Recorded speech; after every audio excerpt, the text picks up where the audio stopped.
It's the 9 o'clock hour, and we are ready for it. And what a day filled with news. The Saturday night debate, the loss of Justice Scalia, the path moving forward, and what ought to happen there.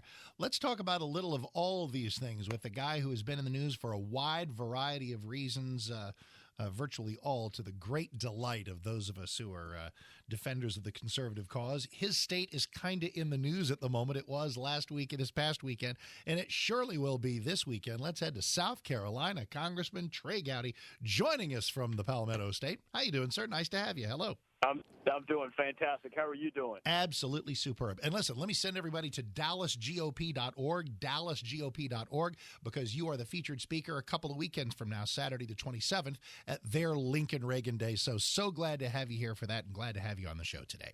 Well, I love Texas. I went to college in Waco, and I got a ton of friends still in Texas. I'm grateful anytime y'all let me come back. Well, it's great to have you here on the program, too. So Rhonda booked your appearance on Monday. This was the middle of last week. And at that time, I thought, well, it'll be great to have Congressman Gowdy, who is totally on the Marco Rubio bandwagon. And no matter what happens on the debate stage, we're going to need to talk about it.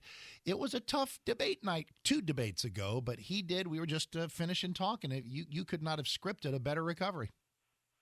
No, I think Marco is the most effective communicator we have. And New Hampshire, I think a little bit of the frustration in New Hampshire is Marco, quite frankly, is judged against a pretty high standard because he is really good.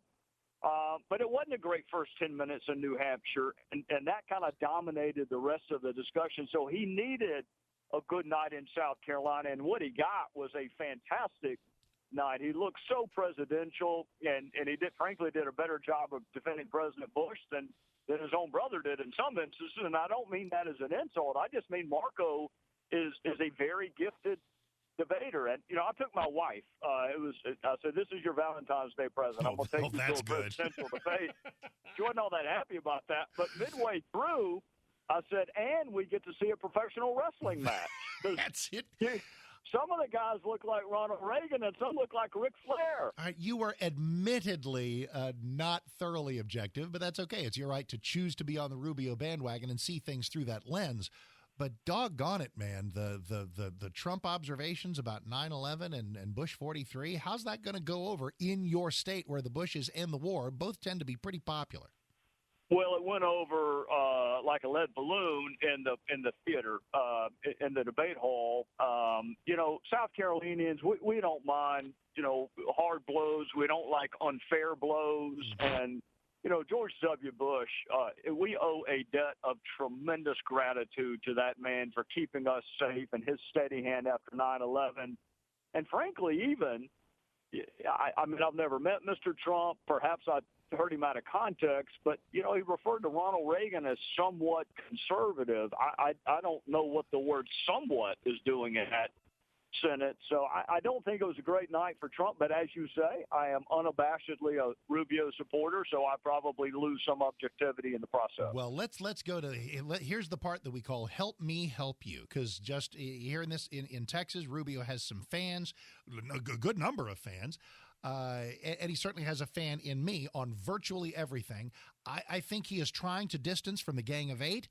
I wish here's the way I put it on the show just this past week. After the New Hampshire debate, Marco Rubio did not hesitate, and this showed character, on Tuesday night, did not hesitate to get up there and say, you know what, that debate performance, you won't see that again. That won't happen again. There are people in my state right now who want him to say exactly the same thing about something far more important, and that was getting rolled by Chuck Schumer and Lindsey Graham and John McCain on the Gang of Eight. I just heard him say it not 30 minutes ago. He got a question at a town hall in Rock Hill, and you're not going to see any comprehensive immigration reform come out of a President Rubio. He is a security first, border security, interior security, employment security, security first. But then what? But then what? That's where people exactly right. But then is it path to legal status or path to citizenship? It's a path to legal status if, and this is a huge if, you don't just qualify just because you happen to be here. Mm-hmm. I mean, I'm a former prosecutor. The background test, the background check that I would come up with is going to be tough. Mm-hmm. So it's a tough background check. It's making amends to society for violating our immigration laws. It's showing your work history. The last number I heard Marco say was 12 years. If you can prove that you've been here 12 years, not 12 months, not 12 weeks Yep. like the current administration, 12 years. If you played by the rules other than the misdemeanor for crossing the border or overstaying your visa, then you can be on a path to a work permit. I think there is no difference between the candidates today on the issue of immigration. And yes, Marco, look, if Marco hadn't changed his position on immigration, you and I wouldn't be talking right now. I'm the author of the toughest interior security bill that's ever been introduced in Congress. Jeff Sessions took it to the Senate. This is serious stuff to me. But let's be candid. Even Senator Cruz has changed his perspective on immigration. And thank goodness they all have. I don't mind that people change their mind. I want, in light of additional facts and evidence, I want you to change your mind. But I want to know why you changed it, and I want to know the inflection point that led you to change it. And I can tell you, Marco Rubio, you're not going to see a gang of 8. You're not going to see a gang of 2. You're going to see border security. You're going to see interior security. And once we prove to the American people that illegal immigration has stopped, then we're going to have a national conversation about what to do with the law-abiding, otherwise law-abiding folks who want work permits in this country. But it's going to be a bottom-up conversation, not a top-down. Go ahead. Listen, when he does, and perhaps he will, does as good a job of making that pitch as you just did, I think you'll see a lot of progress. And he's going to make a lot of progress as it is. I am fascinated. I'm not aware of any polling in South Carolina that has a whole lot of questions asked. I mean, it was a holiday weekend, still kind of is. So I'm not aware of anything polling-wise that shows a lot of numbers after the debate. But I would expect that Mr. Trump might take a little hit. It might not be huge. I don't know what matters to his folks. Ted was okay, did fine. I don't think he did anything to hurt himself. Rubio did very, very well, but so did Jeb. So did Kasich. Jeb, I mean, where's your what do you think the polls are going to say, and what does Marco need to do on Saturday night? Well, if I were a betting man, I would say that if the order hasn't changed, it's Trump, although probably by less. The distance between Trump and Cruz is narrowed. Marco is a strong third, and I think, frankly, he's gaining a little bit on Senator Cruz. And then I think you've got Jeb in fourth, and then Kasich, and then Dr. Carson. What does Marco need to do?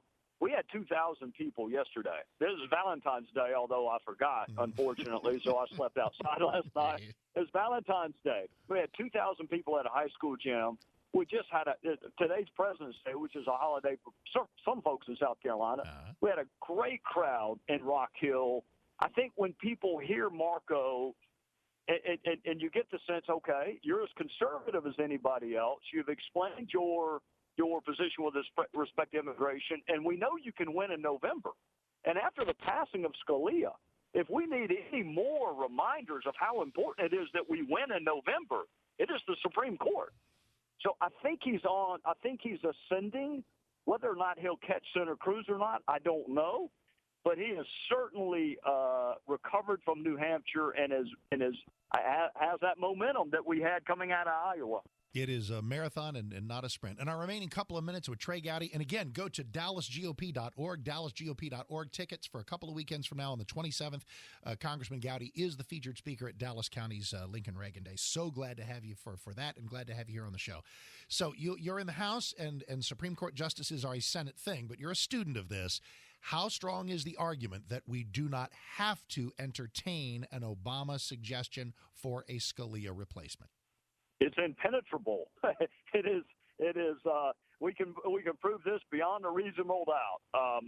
Scalia was the most conservative member of that court.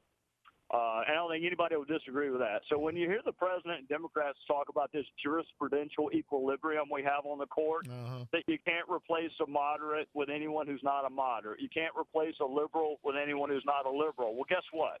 Nino Scalia was the most conservative member of that court. So, Mr. President, you got two choices. You can go find the second most conservative judge in America to replace Nino Scalia, which I don't think you know that person, so I don't think you're going to find him. Or here's what we're going to do. We're going to let the American people speak in November about who they want to take that spot. Yes, elections have consequences. That's what I heard Professor Elizabeth Warren say the other day. Elections have consequences.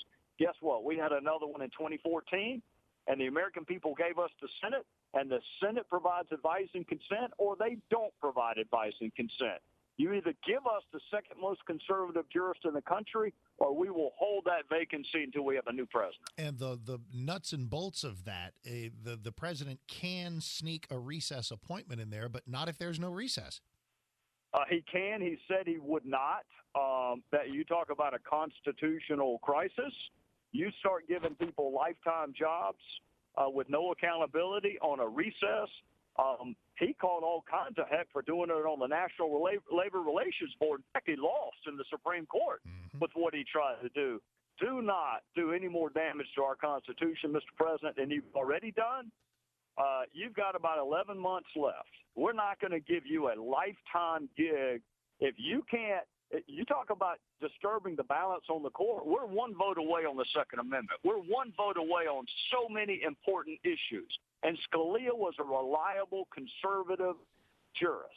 You either find me another Nino Scalia, or you get your golf clubs out and enjoy your retirement, and we'll not let the next president do it. It's Trey Gowdy. He's with us, and we're so glad. And with us at the DallasGOP.org. If you go to get the tickets at DallasGOP.org, because Congressman Gowdy will be the speaker at Dallas County's Lincoln Reagan Day on February 27th. Last minute or two, sir, because the most of the time that we've been seeing you in the last few months has been atop the Benghazi Committee.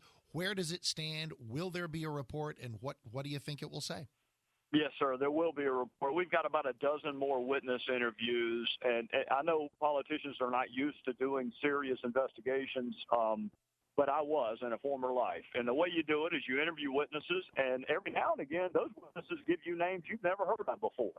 So you do the responsible thing, and you go track those witnesses down. We've interviewed north of 70 people, only one of whom was named Clinton. So I get that the media is fixated on her. I am not. I am fixated on my 4 fellow Americans who were murdered in Benghazi. I'm going to find out what happened, and we're going to issue a report. I hope it's going to be sooner rather than later. But just last week, the CIA gave me information I've been asking for months and months and months.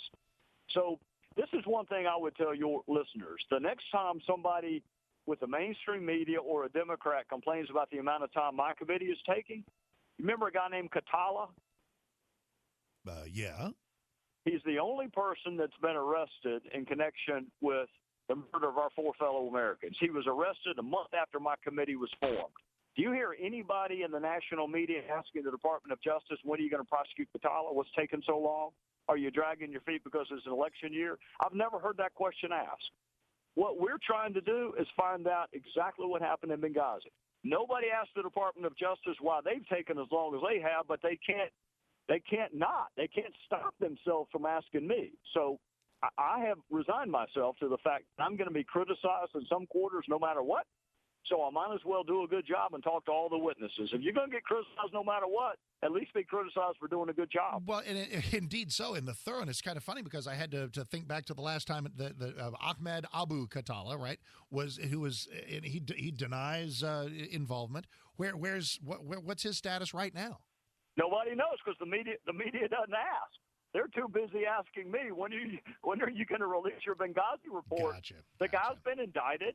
He's going to stand trial. I frankly don't want to rush the Department of Justice. I want them to go when the case is ready to go.